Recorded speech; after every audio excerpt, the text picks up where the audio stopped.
Hi, it's January 25th and it's Bell Canada Let's Talk Day. My name is Michelle Sparling. I'm the parent of 2 children with mental illness, and I'm also a mental health advocate. And what I want to talk to you about today is not about their journey because that's their story to tell. What I do want to talk to you about today is for families, and it's to let you know the importance of having support around you. The way I'm going to do that is by telling you a particular story of our family.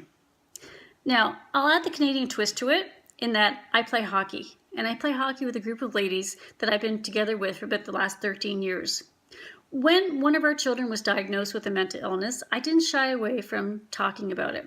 For me and for them, a mental illness was no different than a physical illness.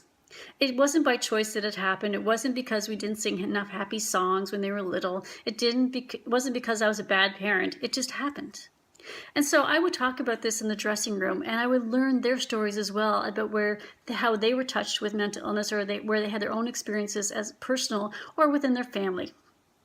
And so where the story makes a wonderful story is the fact that at a time that was particularly demanding for our family, because one of our children had to receive services outside of our community, and where we had to drive many hours every day in order to access those services, my teammates that I played hockey with noticed how stressed and exhausted and overwhelmed I would look some days. There were days that I would walk in the dressing room and everybody would, be happy with chatter and upbeat, and I was so exhausted that I had to walk out because I could feel the tears coming in my eyes. I didn't think I could go anymore.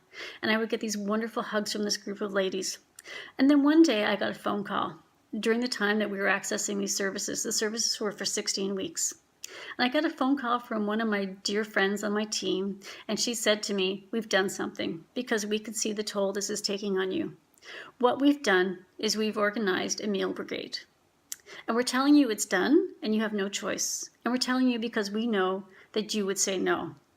And the reality is they're right. I would have said no. I would have said no because I didn't want to impose on another family. I would have said no because I thought I can do this. I can manage this. And the reality was I probably could, but it would have cost something. It would have cost more stress on our family. It would have cost probably somebody's health, probably mine, but it would have cost an awful lot. And so I decided to accept. And so every day for 8 weeks, what this amazing group of 30 women did, each night somebody would leave a cooler on my front step. And when I would go, in that cooler, there would be supper. And the supper sometimes would be the appetizer and the entree and the dessert. And they would ask us what our family liked, and they made sure that there was things like onions, which I don't like, would not be in it. And what this did was allow us to breathe as a family. It allowed us not to have to think about one more thing because we had enough on our plates.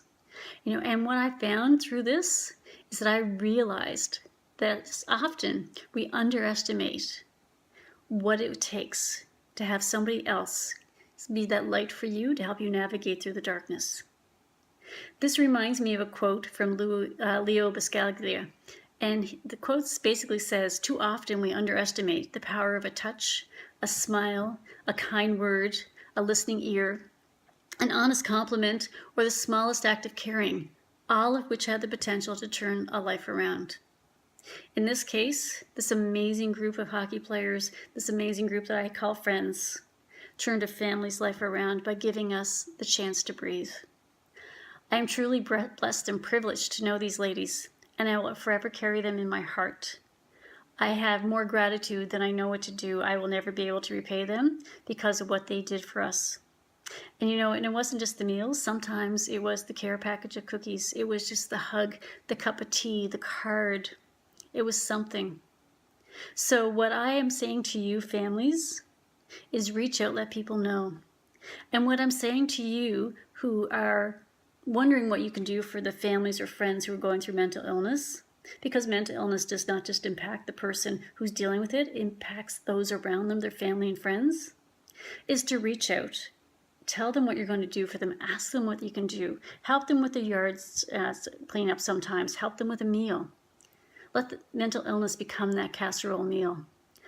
My friends and family showed that it can be a casserole meal, and it showed it did make a difference, and was able to breathe a spark into our family. So Bell Canada, thank you for being you and providing Bell Let's Talk Day. Canada, let's keep talking. Let's keep talking every day.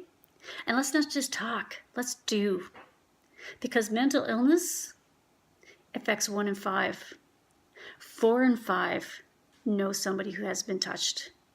So have a great day. Let's keep tweeting and twittering and Facebooking and texting and doing all the things we need to do. And let's make sure that we stomp out stigma. Let's make sure that we let people know that we're there for them. And let's make sure that we show empathy and compassion in dealing with mental illness in our country. Have a great day, Canada, and enjoy Bell Let's Talk Day.